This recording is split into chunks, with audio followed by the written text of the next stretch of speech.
YouTube, what is going on? It's your boy Benji, and we are back balling. If you're new, please don't forget to subscribe. We just had a monster matchup. This was the Las Vegas Aces that matched up with the Indiana Fever, of course. Two teams that have obviously been attracting a lot of eyes. Obviously, the Aces, two-time champs over the last few years, as well as, of course, the up-and-coming Fever, which we've seen, of course, the likes of Caitlin Clark, Leah Boss, and Cousin Mitchell. They doing it right this year. Leah Boston actually set a record for the Indiana Fever for most rebounds in the season. And look, don't worry, y'all.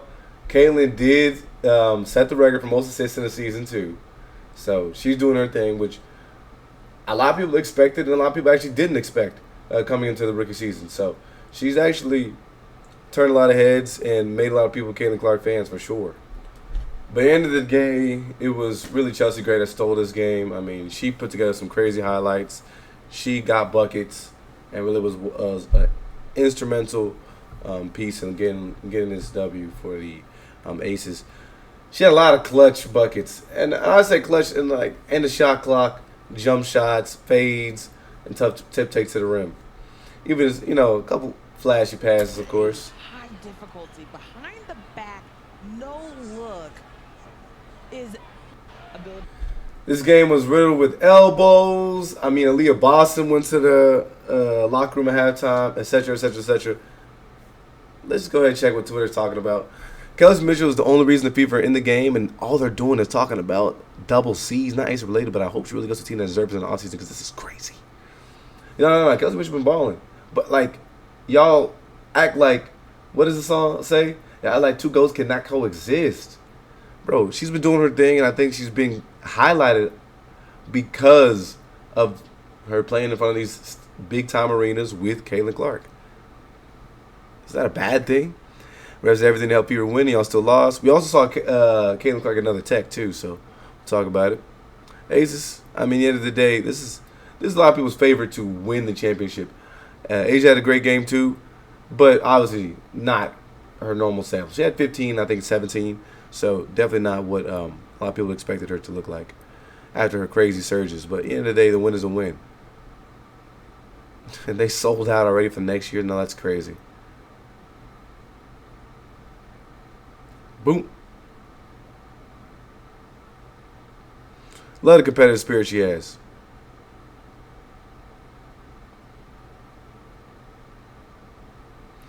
And, of course, Cindy Colson, amazing tweeter, I have to say. Like, social media presence, amazing. And, of course, this is what I was talking about. A lot of people are upset about kind of how the Fever finished the end of the game. So here's one discrepancy about a shot that Caitlin Clark took at the end of the game. Granted, she did catch fire in the third quarter. People are upset about that. It's the way she plays. You're going to have to live and die with a three. I mean, you're going to have to love it or hate it. I mean, you can't really do too much to control, that's just the type of player she is. I mean, you're going to end up with some shots like that. She was 0 for 6, and the first shot she made was right there on the logo. Here's the elbow that Leah Boston took. Bonk. But yeah, Chelsea Gray went off. Those was a lot of big-time jump shots, a couple nice dimes. Tough shots at the end of the quarter. There was a couple of those she hit on Caitlin Clark. Good.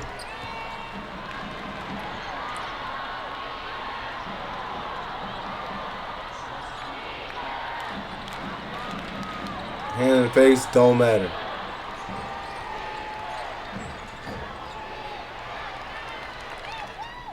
Now. Bro, look at this. Hold on.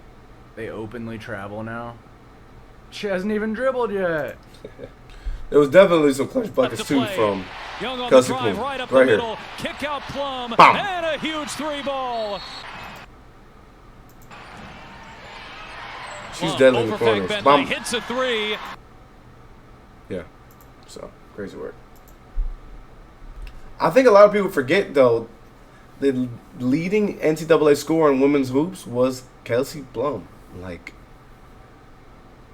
y'all forget that she do this, man. Not only is she a ring general and a legit point, she does this. So, I mean, she's super talented. Of course, all these players are pros. But this is what had everybody mad. End of the game, you 3 points after a big time shot. Caitlin Clark, Kelsey Mitchell, they on fire.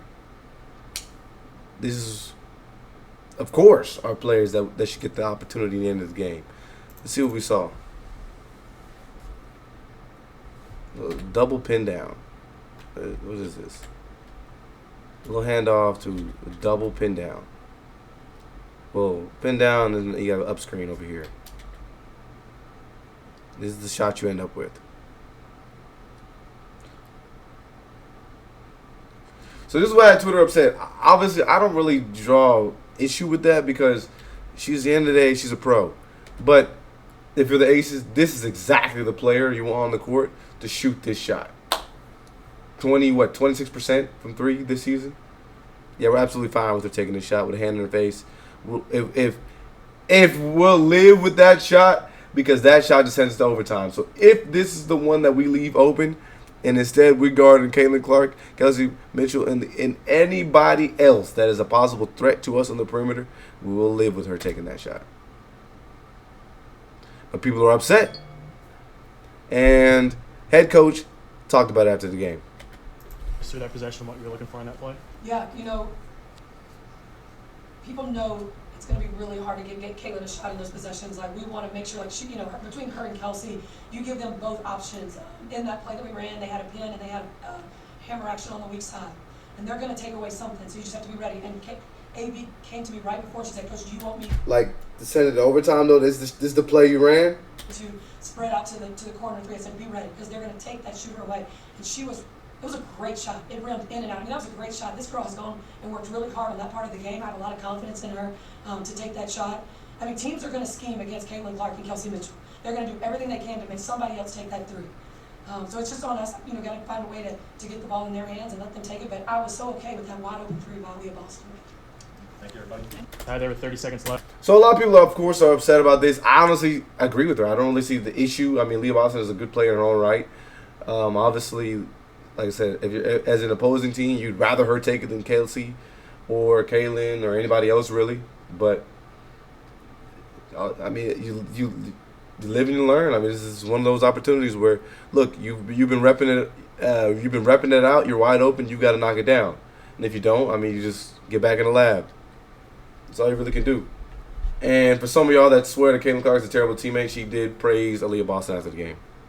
I think she's had a great year offensively, but also defensively, and then obviously rebounding. Like, she's somebody that dominates the boards. I feel like that's been something we've been pretty good at all year long is rebounding. And when you have somebody like her really, patrolling the paint, like, you feel pretty confident in there. So I feel very fortunate to be able to come into this franchise and have a post player like that I get to work with and learn with. Like, obviously we're both young, so it's fun for us getting to continue to learn. I feel like we've kind of found our connection as the year's gone on, but I still think AB is really raw. Like, she has so much skill right now, but I think, like, really sky's the limit for her. Like, she can continue to improve and get so much better. And like I said, she's already really good, but I think she's going to be one of the best players.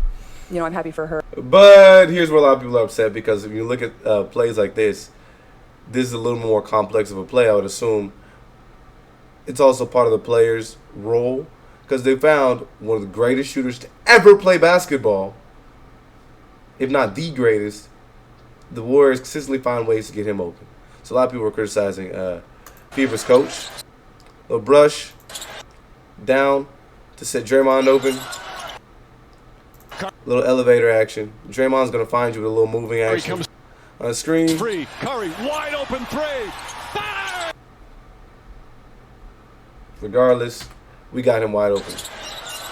Curry comes free. Curry, wide open three. Fire!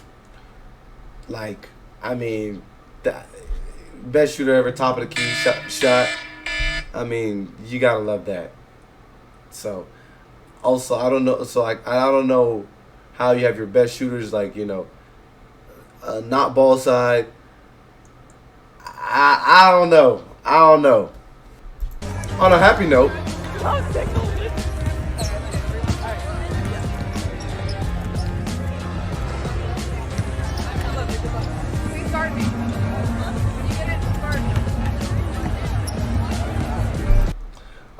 former teammates, you know what I mean? They got to meet up, Iowa teammates. And, of course, we can't forget about this questionable tech. A game earlier this year, she got Heck? a technical for hitting the stanchion. And now she would. Kaylin, I think, is one more tech away from a suspension, so she had to say this out of the game. Last time you hit the base of the basket, you know, the ref told you it was disrespectful. Was just wondering if you got another explanation tonight. Well, I mean, they're never going to overturn that. It's just one of the rules, I guess, of the game. So it's in the rule book. It is what it is. That's why, I mean, I tried to get my last one taken away. They just didn't take it away. And it stinks because I feel like at half of my technicals this year, I got one for the inadvertent contact to the face in the Minnesota game, and then two for hitting the stanchion of the basket. So it's like one was a complete accident, and then the other two were just a little frustration with myself. So I think I could have done a better job keeping my emotions in check, but at the same time, like, really? So I don't know. I mean, but it is a rule, so they have to call it. I get it. It's tough. Yeah, Caitlin, last time you hit the.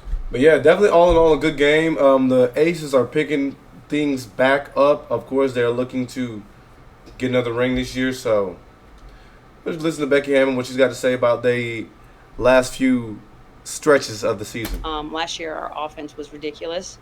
Our defense was very good. You know, we had the #1 defense. Well, in this last stretch of games, I think we've had the #1 defense in the league. So that part coming along probably excites me more than anything. And then just knowing and understanding that we do have another gear offensively. So at some point, we're still looking for that worm to turn a little bit. You know, it's just the offensive end, you know, for a variety of reasons has just been more of a struggle at times than the defense at times. And, you know, I think eventually you just trust the work and hope that that worm kind of turns. It's nice to see Chelsea be super efficient out there, hit big shots, kind of control the game, run the offense down the stretch. So really quality wins. I mean, this was our hardest road trip probably of the season. That's a team that's playing very well. That's a playoff team. That's a high, fueled offense. If you do not pay attention, if you are not locked in, every possession, I mean, they can ring up 90 on you pretty easy. But yeah, all in all, definitely a good game. It's going to be exciting to see what these two teams as well as the rest of the league are bringing to the playoffs.